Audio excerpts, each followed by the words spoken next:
যারা দু বাটি গরুর গোশত ভক্ষণ করতে পারে, তারা আবার নিজেদেরকে কিভাবে কিভাবে কিভাবে নিজেদেরকে সনাতনী দাবি করে। আর ওই সনাতনীরা ওপারে বসে আমার সনাতনী ভাইদেরকে নিয়ে অপগন্ডা ছড়াবে, আমার দেশের মুসলিম সনাতনীদের মধ্যে দাঙ্গা লাগিয়ে দিবে। এটা দেশের মানুষ বরদাস্ত করবে না। আমরা কোনোভাবেই আমার দেশের মাটি, আমার দেশের 1 ইঞ্চি মাটি, আমার দেশের সনাতনী ভাই হিন্দু মুসলিম দাঙ্গা বাঁধানোর পিছনে যাদের হাত থাকবে, আমরা প্রত্যেকের হাত ভেঙে দিব।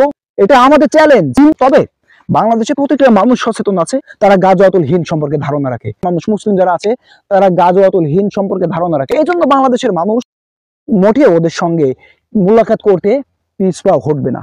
কারণ আমাদের নবী করিম সাল্লাল্লাহু আলাইহি সাল্লাম যে ভবিষ্যৎবাণী করে গিয়েছিলেন, আমরা জানি দ্বিতীয়বার কাদের সঙ্গে আমাদের মুলাকাত হবে, এটা আমরা সবাই জানি। এই জন্য আমরা একেবারে ভয় না। আমাদের প্রত্যেকের মনের বাসনা যে আমার ধমনী থেকে 1 ফোঁটা দ্বীন এবং ইসলামের জন্য প্রবাহিত করব। এর থেকে বড় সুসংবাদ আর কি হতে পারে? আপনারা সবাই জানেন, আমি দ্রুত বাংলা প্রোগ্রাম আপনাদেরকে দেখানোর চেষ্টা করব। এখন দেখানোর চেষ্টা করব সেই বাঘিনী কন্যা মুস্কানের কথা। আপনার প্রত্যেকেরই মনে আছে এই বিষয়টি। এখনই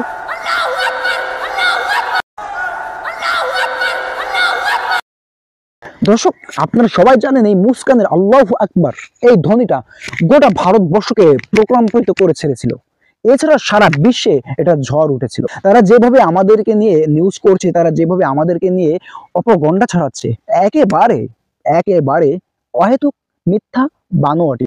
অথচ বাংলাদেশের মানুষ এই বিষয়ে কিছুই জানে না। আমার দেশের সনাতনী ভাইরা কিভাবে দিন কাটছে, কিভাবে দিন পার করছে, আমরা এখন যেটা বাংলায়, আরো ওই বাংলায় এই পর্দায় আপনাদেরকে দেখাতে চলেছি সেই ঐতিহাসিক একটা ভিডিও ফুটেজ। এখনই আমি আপনাদেরকে দেখাবো।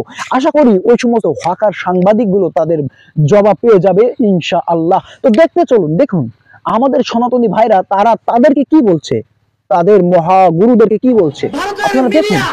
আমাদের বাংলাদেশকে নিয়ে নানা প্রপাগান্ডা ছড়িয়ে বেড়াচ্ছে।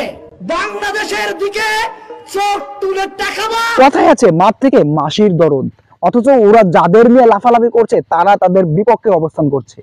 দেখুন আরো একটা ভিডিও। আমাদের ছেলেপেলেরাই ওই মন্দিরে আর যেতে চায় না, কতদিন আর পাহারা দেবো, কতদিন রাত জাগবো। কিন্তু ইসলামী আন্দোলন এবং জামাতের লোকজন কিন্তু দীর্ঘ সময় ধরে পাহারা দিচ্ছে। আমরা এই দেশের জনগণ কখনো হিন্দু মুসলিম ভেদাভেদ ছিলাম না, নাই, থাকবো না ভবিষ্যতে। আমরা শান্তিতে একটা বাংলাদেশ নিয়েই সামনের দিকে আগাচ্ছি। এখানে যদি কেউ নাক গলায়, এখানে যদি কেউ এসে হুমকি ধামকি চোখ রাঙাই দেখায়, একেবারেই তোয়াক্কা করবো না। জোর মারো এই বাংলার প্রোগ্রামে আপনাদেরকে আমি জানিয়ে দিচ্ছি, হিন্দু মুসলিমের দাঙ্গা নিয়ে যারা ট্রাম কার্ড খেলতে চায় তাদের ওই খেলা কোনোভাবে আমরা খেলতে দিব না, দিব। ওরা কি সনাতনী জানেন? আপনারা কি জানেন ওরা কত বড় সনাতনী, বাটপাড়ি সনাতনী, যারা ওইবারে বসে আমাদেরকে নিয়ে খেলা করার চেষ্টা করছে। তারা কোন পর্যায়ে সনাতনী আপনারা জানেন? সেই একটা মুহূর্ত আমি আপনাদেরকে দেখাবো। দেখুন দেখুন সেই মুহূর্তটা আপনারা দেখুন। এই শুভেন্দু আমার সামনে কুরবানির দিনে 1 বাটি না 2 বাটি না 3 বাটি গরুর গোশত খেয়েছে। করবে না, আপনারা মাথায় রাখবেন। দাদা বাবুরা আমাদের সঙ্গে যদি খেলতে চায়, ওদের ওই দেশটা ভেঙে চুরমার হয়ে যাবে। ওদের লোক ওদের সঙ্গে খেলবে, আমাদের খেলা লাগবে না। আমরা শুধু হবো একটা মাধ্যম।